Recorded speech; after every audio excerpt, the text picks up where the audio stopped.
मेरे साथियों, आप सभी का स्वागत है मॉडर्न एकेडमी यूट्यूब चैनल में। साथियों, आज हम पढ़ने वाले हैं यूपी टेट के लिए सीडीपी के टॉप 30 सिलेक्टेड क्वेश्चन। इसलिए वीडियो के साथ अंत तक बने रहना। तो चलिए शुरू करते हैं बिना किसी देरी के। पहला क्वेश्चन दिया गया है, बुद्धि के द्विकारक सिद्धांत का प्रतिपादन किसने किया? Option A Thorndike, option B Spearman, option C वर्मन और ऑप्शन डी स्टर्न। तो इसका राइट आंसर स्पीयरमैन हो जाएगा। तो बुद्धि का द्विकारक सिद्धांत किसके द्वारा दिया गया था? तो स्पीयरमैन के द्वारा दिया गया था। क्वेश्चन नंबर सेकंड दिया गया है, बच्चों में संज्ञानात्मक विकास किसका परिणाम है? तो बच्चों में संज्ञानात्मक विकास किसका परिमाण है? तो आनुवंशिकता और वातावरण की पारस्परिक क्रिया का परिणाम है। कौन परिणाम है? तो संज्ञानात्मक विकास किसका परिणाम है? आनुवंशिकता और वातावरण की पारस्परिक क्रिया का परिणाम है। क्वेश्चन नंबर 3 दिया गया है, सीखने की वह अवधि जब सीखने की प्रक्रिया में कोई उन्नति नहीं होती तो ये कहलाता है सीखने का पठार कहलाता है। इसका राइट आंसर कौन सा हो जाएगा? ऑप्शन नंबर बी, सीखने का पठार इसका करेक्ट आंसर हो जाएगा।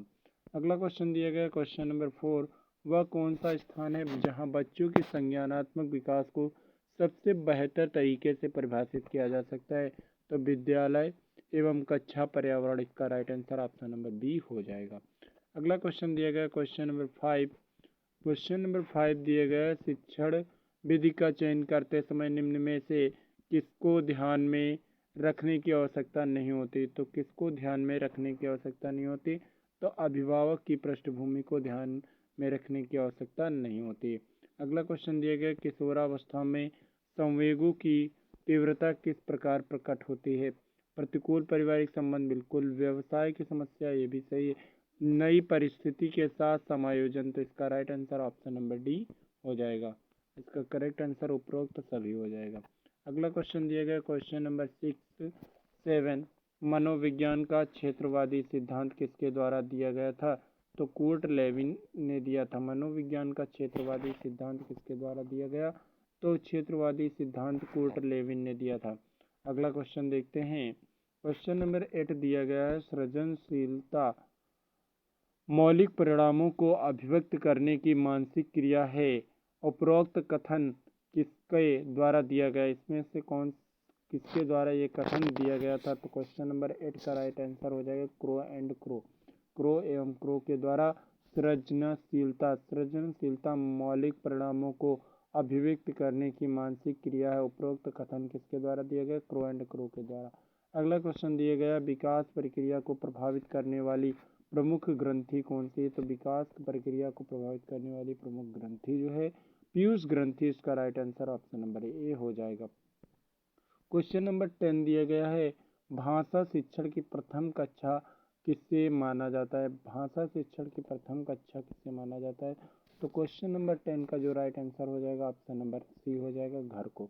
भाषा शिक्षण की प्रथम कक्षा किसे माना जाता है? तो घर को माना जाता है।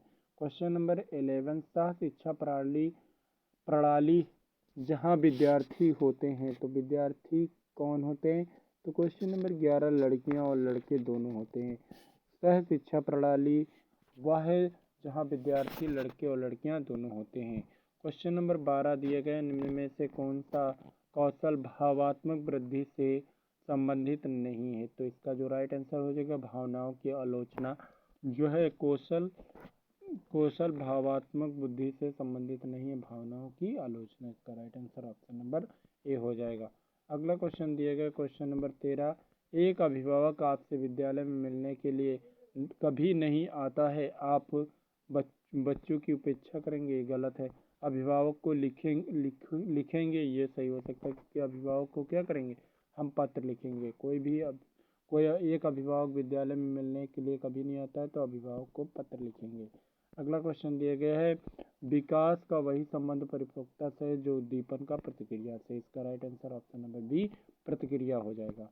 अगला क्वेश्चन देखते हैं, क्वेश्चन नंबर 15 दिया गया है, शारीरिक विकास का एक प्रमुख नियम निम्न में से कौन सा है? ऑप्शन नंबर ए,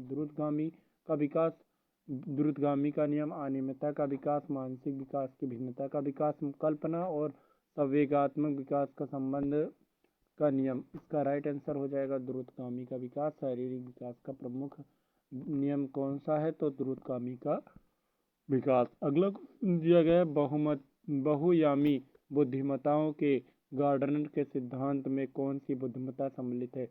तो इसका जो राइट आंसर हो जाएगा क्वेश्चन नंबर 16 का संवेगात्मक इसका करेक्ट आंसर हो जाएगा ऑप्शन नंबर सी।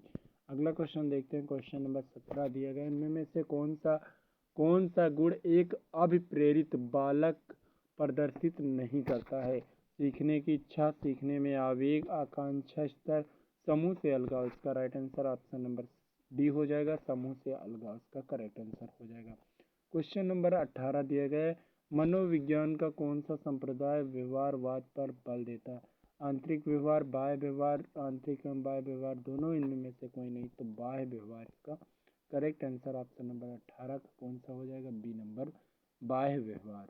क्वेश्चन नंबर 19 दिया गया इनमें में से कौन शेष से संबंधित नहीं है? Option number A TET, cloud picture test, draw man test. तो इसका राइट आंसर 16 पीएफ हो जाएगा।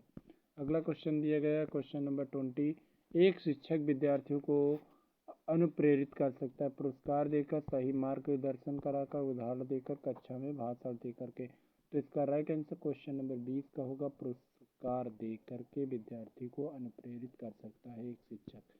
अगला क्वेश्चन दिया गया है समावेशी शिक्षा में किस प्रकार के छात्र सम्मिलित होते हैं? केवल विशिष्ट, सामान्य और विशिष्ट। केवल सामान्य, बहुभाषी एवं प्रतिभाशाली छात्र। तो इसका राइट आंसर कौन सा हो जाएगा? सामान्य और विशिष्ट बालक। इसका राइट आंसर सामान्य और विशिष्ट छात्र। समावेशी शिक्षा का अर्थ होता है सभी के लिए शिक्षा। क्वेश्चन नंबर 22, निर्देशात्मक विकास शब्द सूचित करता है। तो निर्देशात्मक विकास शब्द किसको मतलब प्रदर्शित करता है, सूचित करता है? तो इसका राइट आंसर 22 का कौन सा हो जाएगा? दिशा को। 22 का सी नंबर राइट आंसर हो जाएगा, दिशा को। अगला क्वेश्चन देखते हैं मिरर ड्राइंग परीक्षण। मिरर ड्राइंग परीक्षण निम्न में से किसके मापन हेतु प्रयुक्त होता है? तो किसके मापन हेतु? क्वेश्चन नंबर 23 का ऑप्शन नंबर कौन सा हो जाएगा? सी, अधिगम। अगला क्वेश्चन देखते हैं 24 नंबर दिया गया इनमें में से कौन स्व शिक्षा में सीखने को प्रभावित करने वाला मनोवैज्ञानिक कारक नहीं इनमें में से? ऑप्शन नंबर ए स्वस्थ उम्र एवं जेंडर, परिपक्वता का स्तर, अभिप्रेरणा एवं संवेग अवस्था और विषय वस्तु। तो इसका राइट आंसर कौन सा हो जाएगा? 24 नंबर का इसका राइट आंसर अभिप्रेरणा एवं संवेगात्मक। इसका राइट आंसर अभिप्रेरणात्मक एवं संवेगात्मक अवस्था। अगला क्वेश्चन देखते हैं क्वेश्चन नंबर 25, मोल प्रवृत्ति की एक प्रमुख विशेषता पाई जाती है। तो मोल प्रवृत्ति की एक प्रमुख विशेषता है जो पाई जाती है, किसमें पाई जाती है? क्वेश्चन नंबर 25,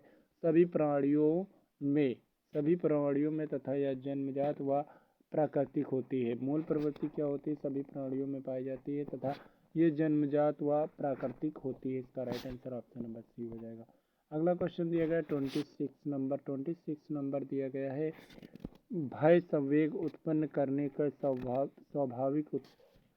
स्वाभाविक उद्दीपक कौन सा है? तो भय संवेग उत्पन्न करने का जो स्वाभाविक उद्दीपक कौन सा है? तो इसका राइट आंसर क्या हो जाएगा? ऑप्शन नंबर ए सिर दर्द, ऑप्शन नंबर बी अचानक होने वाला उद्दीपक, अंधकार युक्त स्थान, तेजी से गिरती हुई वस्तु। तो इसका जो राइट आंसर हो जाएगा ऑप्शन नंबर कौन सा हो जाएगा? अचानक उत्पन्न होने वाला उद्दीपक। इसका right answer option number B हो जाएगा।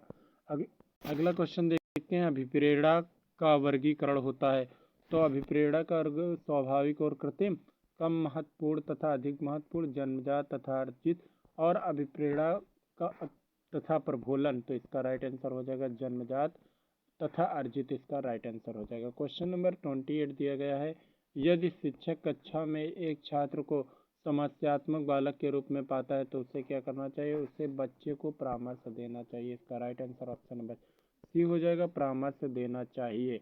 अगला क्वेश्चन दिया गया 29 दिया गया है वह अवधि जो व्यवस्यकता के संपर्क की पहल करती है उसे क्या कहते हैं? क्वेश्चन नंबर 29 का right answer option number D हो जाएगा, किशोरावस्था। किशोरावस्था वह अवधि है जो व्यवस्यकता के संक्रामक की पहल करती है। अगला क्वेश्चन लास्ट क्वेश्चन इस क्लास का किस मनोवैज्ञानिक के द्वारा प्रथम मनोवैज्ञानिक प्रयोगशाला स्थापित की गई थी? तो विलियम वुंट के द्वारा। विलियम वुंट के द्वारा मनोवैज्ञानिक के विलियम वुंट मनोवैज्ञानिक द्वारा प्रथम मनोवैज्ञानिक प्रयोगशाला स्थापित की गई थी।